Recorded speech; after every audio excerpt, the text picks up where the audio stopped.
and welcome to Attacks of Opportunity. I'm your host, John Sprunk. Tonight I've got a special guest. Eric Hardenbrook is a good friend of mine. Say hi, Eric. Hello. How do I know you, Eric? That's a really good question. How do you know me? Mars? I honestly, I was thinking about it and I couldn't pinpoint the exact first time that we met. It's been a while. It has been a while. I know that there have been a number of different publishing sort of things that we've run into each other at, different events, bookstores, conventions, stuff like that. And it's just sort of, I've latched on and not let go. And you're quite welcome to. Tell the world a bit about yourself. What do you do and what do you like doing? So in the real world, my day job, I actually work in the field of architecture. So I spend all my days drawing pictures. But in the world outside of that, I'm actually a fan, an author, an artist, and a gamer, not necessarily in that order. Okay. So I do a bunch of different stuff, and I'm involved in a bunch of different things, including helping some conventions run and going to others, working at different ones. And I have been playing Dungeons and Dragons for a really long time. Good. Well, you're quite at home then. You're in the right place. Yeah, I saw your video series go up, and that was when I sent you that long, chattery email that you didn't run screaming from, so here I am. There you go. Yeah. And tonight we're going to talk about a specific topic within D&D. You didn't even want to give me a softball to start with. Sorry, like, yeah, no, we're gonna. Let's dive in at the deep end. There you Let's go. go to religion right away. It's such an easy topic to discuss with people, so I thought you'd be perfect for it. Oh, super. What could go wrong? What indeed? Okay, well, I'll have a question here, and then we'll go into that and see how it goes. So the basic question is, for a game, which D&D is a game, what is the role that religion should play within that game? You know, I was thinking about that right away, and it's actually, I had written down some notes, and that's actually the second one on my list of things, not the first.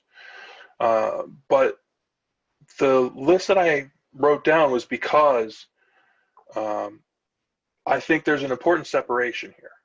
There's the social and interpersonal reactions that you're dealing with when you start to talk about religion. And then there are the game rule, game mechanic, and those sort of pieces. And I think they're distinctly separate. I agree. And I think religion's role in the game should be what your group is comfortable making it.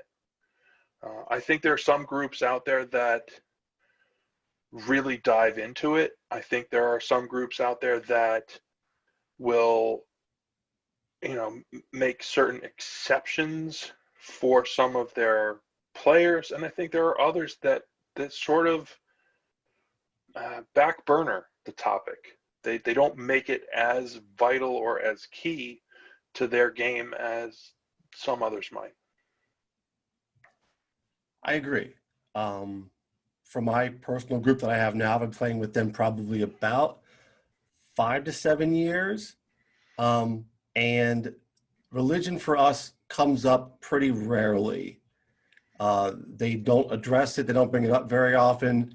They're characters who often have a patron god listed on the character sheet maybe, but it's hardly ever mentioned. It's a rarity, even with the religious, character classes like clerics and paladins. So I know for my group, it really is a low-key issue most of the time. You have your own group you've had for quite a while, right? How do they handle it? Yeah, so the current group that I've got going, we've been playing the same campaign for probably 3 or 4 years now. And they started off keeping it as a very low key, sort of a background thing that didn't really come up. The key to that being we wanted to ease into how everyone was able to role play with each other, to get comfortable with some of the concepts of how their characters are set up and sort of work into how all that happens. We are playing a homebrew campaign. I have completely built everything, including the Pantheon. Mm-hmm. So a lot of the discussion is not necessarily what people I think would term the trappings or the philosophical aspects of the religion. It's more about game mechanics and rules. Mm-hmm. You know, you've set up this specific pantheon, you've set up these specific higher powers because they have things that go on in the game and it affects the world. Right. That's part of world building, right? I mean, that's right. That's my first note on the topic when I was sitting down today, writing my thoughts about the topic. Number one's world building. You know, if your world doesn't really revolve around divinities, supernatural entities of great power, then religion can pretty much just be a game mechanic for your campaign. It doesn't come up very often. No one mentions it very much, right? On the opposite, if you build a world where the gods had a direct hand in the creation and ongoing influence on everyday life, like maybe the ancient Babylonians believed, or the ancient Egyptians thought that the gods were involved in every decision they made, right?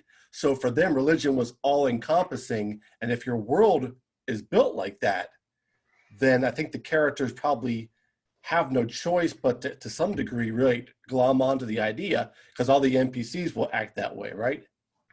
Right. Well, the concept, the whole idea of a religion, you know, following a particular set of guidelines, if you will, scriptures, however you would like to phrase that. The concept is it's supposed to be something that assists you with how do I live my life? Where do I make decisions? What is a good decision versus a bad decision? That's the concept behind any religion, really. So, as you say, if you're playing in a game world where those day-to-day decisions are based strictly on some religious guideline, then yeah, of course, you're going to have to discuss it. It's part of the world. And you look at, I forget it's not coming, I always lose the words. It's the world of Dragonlance, basically. Correct. Because, yeah, there you go. Because the gods there have not just direct influence on people's actions, they will literally come down from wherever it is that they exist to affect things as they're happening in the world. And you would be able to see this and know this because their constellation would not be where it's supposed to be in the sky. Mm-hmm. Which has to be terrible if that's how you navigate. But I mean, but that's a direct influence. That's something that you don't get to choose. Then religion has to be a topic, something you have to talk about. Above and beyond game mechanics, they have a direct hand in the world.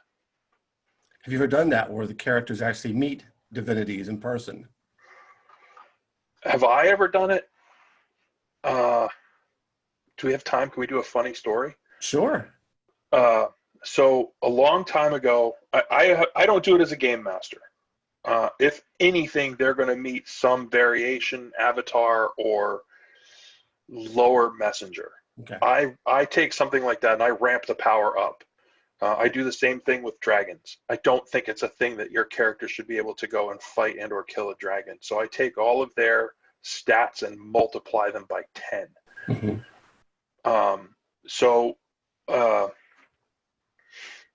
But I was actually playing an anti-paladin in this one campaign, and it was a very interesting campaign because it had a balance. Literally, 3 players of the party were absolutely evil. 3 player characters in the party were absolutely good. I mean, we had like a sun elf something or other that's super good, and a true neutral druid. Mm-hmm. So and the key to this entire adventure was we were being forced as a group to balance things out in order to save the world. You know, 3 to the good, 3 to the bad, and in between, the true neutral was supposed to help us with this. And we were in the middle of some huge ancient temple, and the bad guy had put up a circle of protection around himself with a spell. But he was using a circle that had been set into the ground. Okay. So my character was, I didn't play him as a particularly intelligent character. So I thought to myself, well, all I have to do is break the circle and we can get in. So here I was chiseling away at the floor, trying to break this circle. Okay. Unbeknownst to me, one of the other characters threw out a prayer to the god that was worshipped in the temple and said, "Come down and destroy these unholy defilers." What he meant was the bad guy. What was seen was my idiot character chiseling away at the floor. And that was an immediate and irrevocable death. Poof! I was done. That character was done. And the best part of it was that of the 2 remaining evil characters, one of them was a lawful evil wizard. And he walked over and he took out a little vial and he scraped some of the dust that was left from my character. He says, "Dust of a complete fool. That has to be a spell component somewhere." Oh, that's good. Very nice. So you can get those are the sort of things you can play that sort of stuff out and not have it be this overwhelmingly serious, deep, grim religion. Mm-hmm. But there are some people that really enjoy that really want to push that aspect, and they'll take on philosophical things and they'll role play that sort of stuff out. It really depends on your group and what you're comfortable with. I definitely agree with that. Yeah, what they like. Because religion can be a touchy subject. I'd never run into it myself per se, but I can imagine that a person who is very religious in real life might not be comfortable pretending to be religious with a deity from Forgotten Realms. It's acting, and I think we all can agree that you're just playing a part. But, I can imagine that there could be some angst about, am I doing something I shouldn't be doing? Again, I never had it happen at my table, but I'm trying to be empathetic here. Well, so that was, remember I said I had my little list of notes, and that the fact that this is just a game was note number 2. Mm-hmm. Yeah, note number 1 on my list is that this is honestly a very difficult topic for me because, and I know you remember, you've mentioned it before, when I was a kid, I was really into this game. I mean, we literally were those kids from the starting of Stranger Things. Mm-hmm. We're all in the basement throwing dice at each other and that kind of thing. Uh-huh. But it was also right when the Satanic Panic hit. And I literally had two people from the group that their parents are like, "We understand this game is played with a paper and a pencil, so we know we can't stop you, but we're taking away all the stuff, and we don't want you to go see that kid anymore. Mm. So if you go outside and you guys are playing outside, we can't stop you from playing it that way. But no more time in the dungeon or whatever." Okay. Wow. I had another kid that his parents were deeply, deeply religious, and they flat out said, "No, don't go see him anymore." Hmm. And I struggle with that. I mean, when you're that early in your development, I mean, when you're somewhere between 10 and 14, and you have that many people coming at you saying, this is a terrible hobby, this is an evil thing, what are you doing? You shouldn't do that. And having your friends being taken away because you do that, that left really deep impact for me. And for a very long time, I wouldn't tell anyone that I played. I still generally don't talk about it a lot. I don't put this sort of stuff out there for just anybody. Well, I do now. You do now. What in the world? but it was a challenge, because then in my sometime later, after I was out of college, I actually worked in a game store. And I had multiple, I mean, on a regular basis, I had parents that would come in and ask me questions that were, I've heard all this stuff at church. What about this game? And I would literally have to explain to them, you said the important part when you asked me about it. It's a game. Right. Do you think that if your kids play Monopoly enough, they're going to become real estate moguls and throw all their friends out? Put them on the street?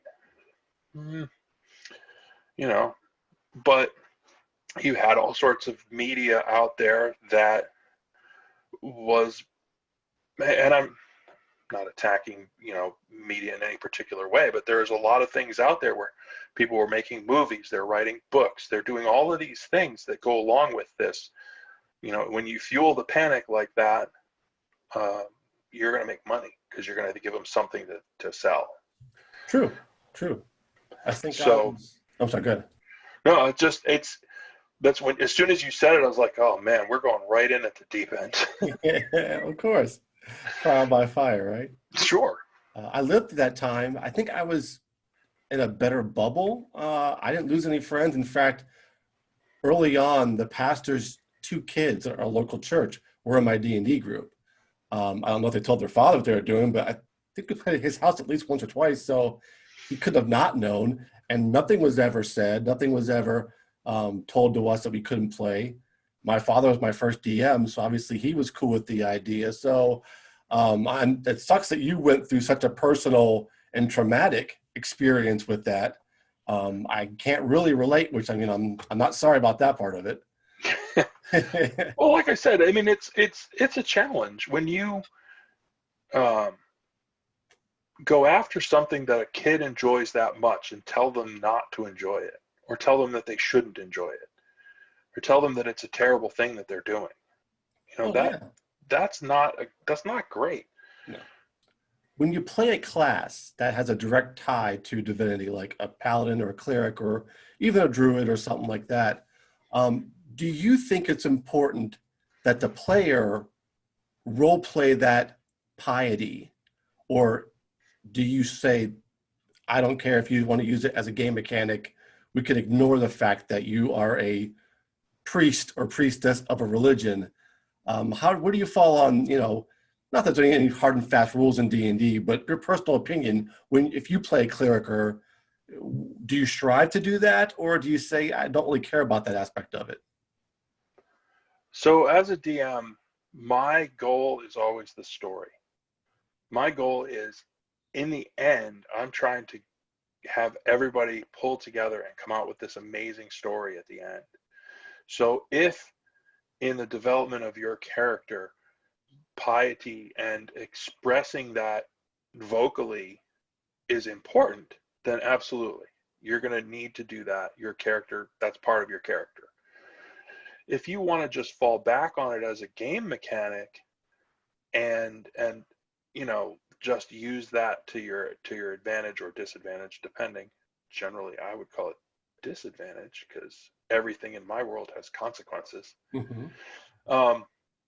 But if you're willing to just use the rules, use the mechanic, but use it in an artful way to help the story, then I don't push.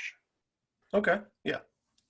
I think I've fallen all across the spectrum on this. I recall decades ago when someone was playing a cleric or a paladin, I would really push and be like, you picked a class that is, all your powers come from a god or a goddess. If you don't please them with prayers and sacrifice, all the stuff that they might want, you will lose those powers. And I have in the past, and again, this is when I was a teenager maybe, or in college even, I have stripped people of their holy powers who I thought were pretty much just flying in the face of the ethos or not following the basic tenets of what I thought the god might want to do. Especially at that higher levels. Lower level, I didn't worry about too much, but by the time at 8th, 9th, 10th level, I consider those characters to be sort of world shakers, where the powers that be start to notice you a little bit. And then I'm like, Yeah, go ahead. No, I say absolutely. You're totally right.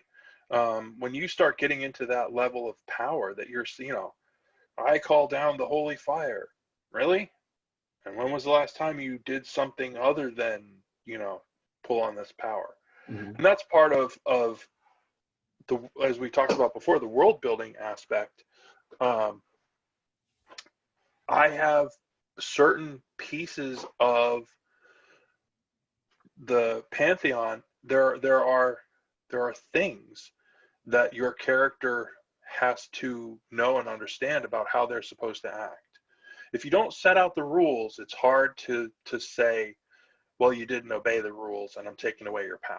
True.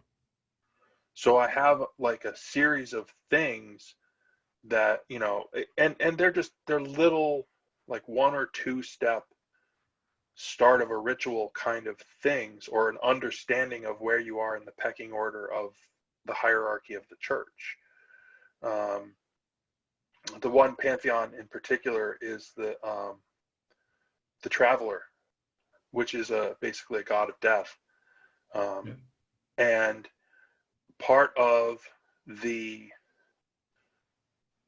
what the character has to do is make sure that if anyone has died, that they have the payment for the traveler.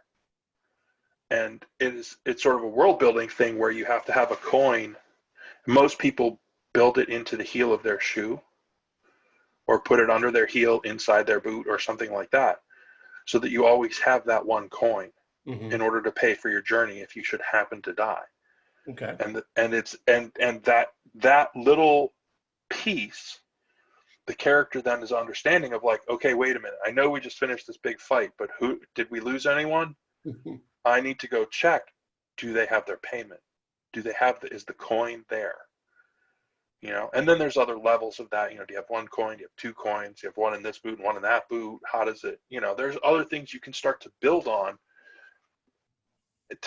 so you have this little rule, and you take that and you give it to the player. And if the player's really into it, the religious aspect of it, they'll start to build that stuff out, and they'll remember. So they take over that little piece of the world building for you to help you move this whole thing forward. I love when that happens.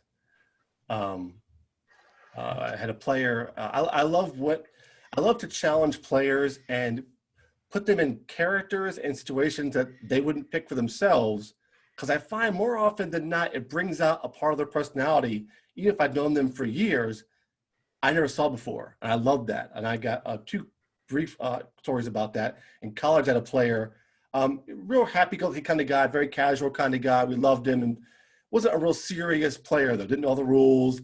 Came out to hang out. Great guy, though. Well, I had him play a cleric once, and it was for a new campaign, and I asked him to write a little Bible for his god, because he didn't know about the gods that much in the Forgotten Realms we were playing this. I said, this is your god. You picked it out. Write me a little Bible, 10 pages of what you think this god believes in, creation, whatever you want to do. He wrote a great one. It was beautiful. And then what I noticed was after he had done that when he was playing, it brought something out in him. He took it very seriously. These tenets that he had helped write out, he took them seriously more. If I just handed him 10 commandments and said, these are your rules, he would have been like, yeah, maybe. But since he had a hand in writing the rules for his priesthood, he was not militant, but he took them very seriously. And I love that about that. And I have a player, Matt, who I play with now. This is a much more modern story. He likes the darker characters, anti-paladins, assassins, necromancers. The darker, the better. And for one campaign, he picked a cleric out of the blue, a god of light. But he went militant with it. Like he would always have his hammer with a light spell wherever they went and never let it go off. And he would go through town holding his hammer up, like a torch, got a lot of role playing out of it. And one time I sent them in the Underdark to some adventuring down there, and they found a little marketplace where the Drow and the Duger and all the races come to trade and barter. He gets a soapbox in the middle of this market, holds up his hammer, and starts to give a sermon about the God of light and how you need light in your life. It was the most glorious thing. But that's amazing. I never would have thought that would have come out of him. It led to his death, unfortunately, but I mean, it was great while it lasted. Shocking. Bringing the sunshine down into the Underdark. Somehow they didn't appreciate it. No, well, he died later to a dragon that he refused to, at third level, refused to retreat from a adult dragon because he said his god wouldn't let him retreat. So he went right down the mouth. But he died great. Yeah, I think that should be a topic somewhere along the way. The most magnificent character death. That's a good one. See what kind of stories. I already gave you my best one.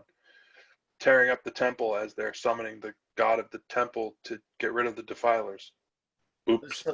So mate, D&D is a great game for that reason.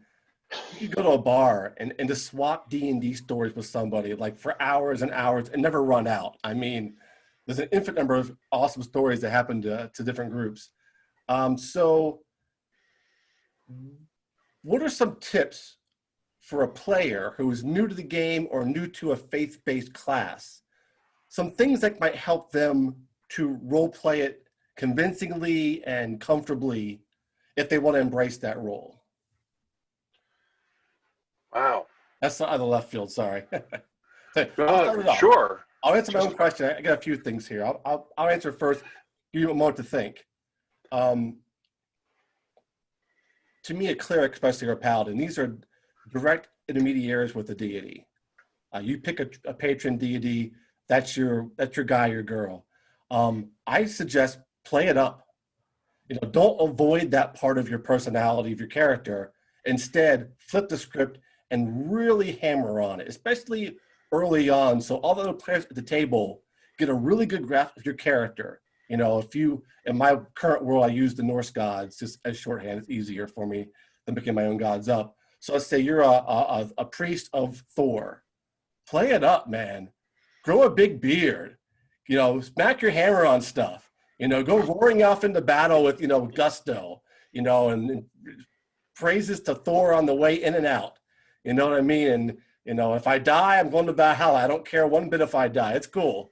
Just really, if you embrace that part of your character, rather than try to avoid it, I think that you meet any uncomfortability head on and crush it usually. That's my first tip, is just go in full-heartedly. And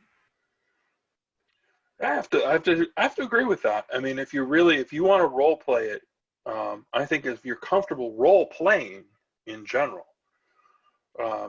then yeah, absolutely dive right in. But even if it's only a small thing, even if it's only one or two things as your like first, second, third level, it's very squishable characters right there. Take one or two things that become those aspects of your religion. Like you said, your friend that had the light on the hammer. Mm-hmm. Stick with it. Just go with it. And then as you grow in power and level, add little pieces to that. Mm-hmm. Take ownership of as much as you can within whatever the rule structure is, and say, no, this is the ritual. Own it. Be like, no, sorry, we can't leave yet. I have to finish the ritual. I want to make sure I get my spells today. Right. Yeah, definitely. I remember way back when we used to have to say it to DM, start it every day. I'm going to stop and split my spell book or my prayer book. And now players just assume. I'm like, no, what happened to old days when you had to tell DM what you're doing? I assume you guys do nothing unless you tell me you're doing it. But no, I'm not that harsh in real life anymore. I've gotten soft. But I like that. Yeah, maybe find a thing or two about your deity, cling to those items, and then build on them. Very nice. I like that. Principles matter, I think, for a faith-based character. Even if you're evil, faith-based. Evil religions have tenets and principles too. And I think that one thing that separates the faith-based classes in my mind from everybody else is that, a warrior or a rogue can get away with some loose morality, But I think that if you get your power from a deity you claim to put first in your life, that the principles that religion holds to is how you would live your life, unless you're purposely being a sinner, or something, a fallen cleric, something like that. So I would say, find out like you said, find out what principles you think that this god really clings to. You know, is it law and order? Is it chaos and destruction? Is it care for plants and animals? Find whatever that gist of it is, and make sure your character is living the life that, you know, the good life, as you know. I would tack on to that for new players. Don't be afraid to ask your DM about non-player characters or other people in the world who may have differing or somehow important religious aspects. I mean, if you're going after a cult to stop them from raiding a village or something like that, well, that is inherently a religious thing, Mm-hmm. right? So they'll have religious tenets, and you want to see how do those line up against mine. So don't be afraid to ask those sort of questions in your role playing, because it's not just the good guys that have those spells, Right, or those abilities. Because I don't want to give too much away, just in case my players are listening. But I have a non-player character who is a follower of the god of lies, and his entire religion, his entire ability to get spells, is about lying to the players. It's about giving them false information at every single opportunity he can to screw them up. And the more he does that, the more power this non-player character gets. cool. And if they don't figure it out, he's just going to keep going. And he's going to lead them right to their doom. That's awesome sounding. Unless you're one of my players. Sense of humor required. That brings up a good point, is how I think that when it comes to world building and anything, religion's one of them though, how the NPCs treat the players is a huge part of the world, right? That's how they get a lot of their information. That's how they know how people act around here. And if you have a powerful cleric enter a small village, I mean, I imagine, like, you know, I grew up in a household, a Christian household, and whenever a visiting priest or pastor would come in, you know, you would invite him over for dinner, you know, to get to know this person. And they would be from out of town, and they had good stories. So I imagine in a D&D world, a very similar thing. You know, a temple cleric walks into a small village, they're all going to gather around. They want to they're going to want him to break bread with them and maybe bless the fields while he's there or she's there, you know, and hear some stories and maybe even get a sermon or something out of them, because these are people. If they're religious people, they're going to glom on to a figure like that in my mind. So the DM has a job there too, is to make sure the NPCs are reacting appropriate for the context. You know, if they just blow the priest off and say we don't care about you, that says one thing about their village, versus that they surround him and say, you know, please come eat with us and come have a prayer with us, and or the torches come out. You know, there's a lot of reactions that could happen here. Yeah, absolutely. Important. And if you're, you know, if your player characters follow something like you said about law and order or justice or something like that, if they're a paladin that's all about that, they may become the traveling judge. You know, that may bog them down in a town for some unknown amount of time. You know, it's a as much as we're talking for new players, if you're a DM, don't be afraid to change your plan based on those little things. If the players are going to play that up, I can adjudicate all of their cases. Okay, so you're going to spend the next week here in town. What about the mission that you were on? How is that going to work out? Right. And do you forsake this religious declaration you've just made? How do you handle that? That's a great. I love like a crux like that, where you give a player or players a choice with no really right answer. You know, you can see either way convincingly. That's a great idea. Yeah. I'd never had the paladin do that, but that'd be awesome. I'm going to steal that idea, I think, in the near future. Another tip I'd have for players would be to seek, this is something just not just for clerics and paladins, but especially for them maybe, is to seek rewards that are not materialistic. I think a lot of times, and we're all players, we all want to advance our characters. You get caught up in the whole looting the bodies, how much gold do we get, blah, blah, blah, what can I buy with this stuff, that kind of stuff. And I remember in high school, I played a paladin in our small group, and we completed a mission to save a village from some evil thing and got some treasure. And I gave my entire share to the village that had been mostly destroyed by the evil. And their players were like, "You're an idiot. What are you giving our gold away?" I'm like, "Well, it's my share, but that's what he would do. He doesn't need, he has food, he can eat, but these people are starving and have no homes." And I made them stop for like a week or two and help build houses. And they hated it. Their players were so mad at me about that's what he would have done. So I think that it's easy to look at D&D sometimes as a stats game. What are my hit points? What's my strength? What's my to hit number? What's my swords plus on it? That kind of stuff. How much gold is in bank? Yada yada. And I think that a good DM will offer rewards that are not just in coin, and players should seek that out with certain classes. Go out of their way. When you go into it, you save the village from the evil, but maybe your job's not done. Then you still have some ministering to do to the people that have been hurt. If there's no temple in this village, maybe you see it as a job to build one. I mean, that's how you spread your religion, right? So those kind of things, I think the players can help. And DM's obviously responsible for a lot of that.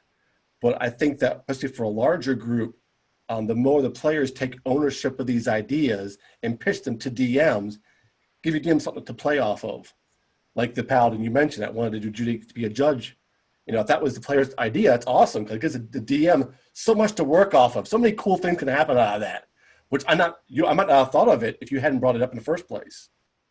And you said about clerics and paladins and things like that, but I don't want to discount other classes taking advantage of things that have to do with the religion of their character, or religions, pantheons that are available in that world.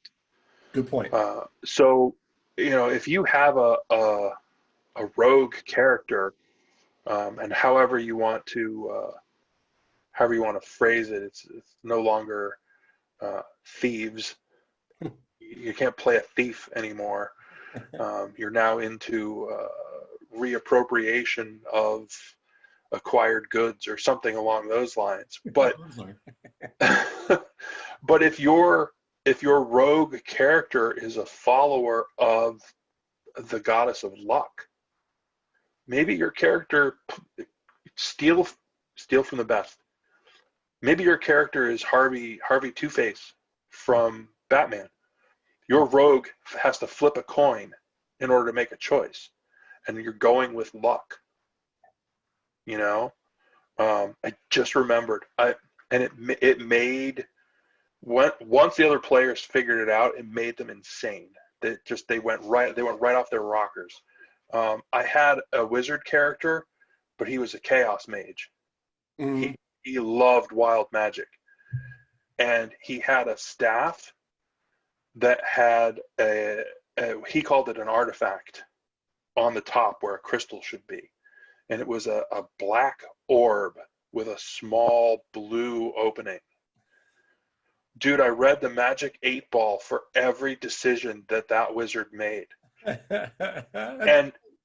And when they figured it out, they're like, "Are you kidding me? You've been reading the Magic 8-Ball every single time?" Yes, that's his religion. I like it. Yeah. Obviously, not just clerics and paladins and druids. I mean, any character can be very religious or non-religious, based on what you want it to be. I just think that with my groups through the years, religion hasn't been something they latch onto unless I give them a little bit of a nudge. Usually, that's just the people I played with really haven't probably been religious in real life so much that they felt that they wanted to bring that aspect to a character. That's just a group you get. I mean, sometimes it could change. But in my current campaign, my wife's fighter is a worshiper of Sif, the lady, the warrior goddess. And she is actually doing really well as far as bringing up little prayers to Sif before or after battle sometimes, Thank you for watching over me," kind of stuff. And as a reward for doing this so well, I actually had the goddess sort of whisper in her ear one time about during a battle, to give her a little bit of a benefit. And of course, she loved that. The idea that her goddess would come down and give her a little benefit, personally. But that's all her. She gave me the idea for that by being so, so involved in what her goddess might want and might not want.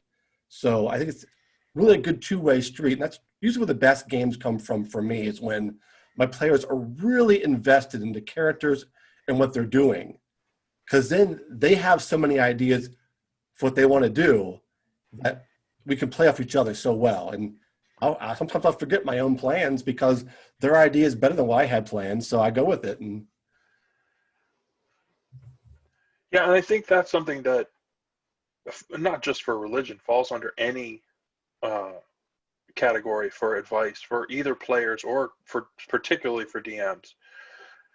Your whatever you're trying to do is not going to go to plan. The interaction with the other people is always going to make it change. yeah. But I think if you have a character that has that, that set of tenets that he wrote, that you can hang stuff on that. You can go back to that. No matter where the plan takes you, wherever you end up, you could say, okay, under these circumstances, here's what I think. Right. I agree. I absolutely don't pay attention to anything beyond the rule of what level you have to be to get a spell for clerics. I don't pay attention to what sphere or influence or any of that sort of thing. Mm-hmm. I base the entire thing around the story. So if you are a follower of the Traveler, and your pantheon would normally revolve around like death and necromancy or anything like that, you have to then decide as a character, are you good and you want to avoid necromancy, or are you going down the necromantic route? Mm-hmm. And how do you use that? It's not necessarily that the necromantic stuff is flat out outright evil automatically. That's where I want to give any player that level of flexibility as long as it fits the story. Mm-hmm. And I think I've been really lucky in that the vast majority of the players that I have had in my campaigns have really latched onto that. They haven't tried to abuse, well, you said I could do anything, so I'm going to start over here with this, and then I'm going to end over here with that. And it's something that once you explain, you're like, no, I want this to fit the story. If it's something that makes sense for your character, and put the work on them. Mm-hmm. Okay, it doesn't fit the pantheon, the circle, the influence, I don't even remember what the rule actually says. But if it fits the story, and above and beyond that, I said I pay attention to the levels aspect of spell casting. I'll always give a percentage opportunity if you throw out a random prayer, if you're desperate. Like, the battle has gone all wrong. Almost all the players are down. You're out of healing spells for the day. I'll give you that random chance. Throw a prayer out there. See what happens. Roll some dice. Let's get random. How is this story going to play out? Mm-hmm. How would you make it play out? What's your thought on this? It almost never happens. But on those one or two occasions, somebody will they'll roll a natural 100. Mm-hmm. I'll be like, oh, you apparently got somebody's attention. And then we have to, adjudicate what happens from there and figure out what happens. And it makes for great story, though. It's Definitely. The sort of thing that you look for, that sort of thing, that last desperate attempt, that moment where you're like, no, my character would cry out. And sometimes it works, and sometimes you die. That happens too. Yeah. I think like you, I base it more on story. If if the party's desperate and they cry out for like supernatural aid, um, I rarely give them a positive answer, but it depends on the situation and how they've been. If the character crying out has been really pious and has really bent over to tell me every session they're doing things to sort of please their patron or whatever, um, I might just have a boon come their way in a desperate time to reward, the role plan the work that they put into it. And they put work into the character and the situation. They've improved my story. So the reward is maybe I give them a little boost when they're desperate. On the flip side, if they've not been especially pious, I figure, well, why would someone come down from Olympus to help them out? I might whisper in their ear, prove yourself and call me next week or something. You know what I mean? That helped me right now. I want to thank our guest this week, Eric Hardenbrook, for the great discussion. And thank you for watching this episode of Attacks of Opportunity. Please hit the subscribe button below and share this video. Have a great day.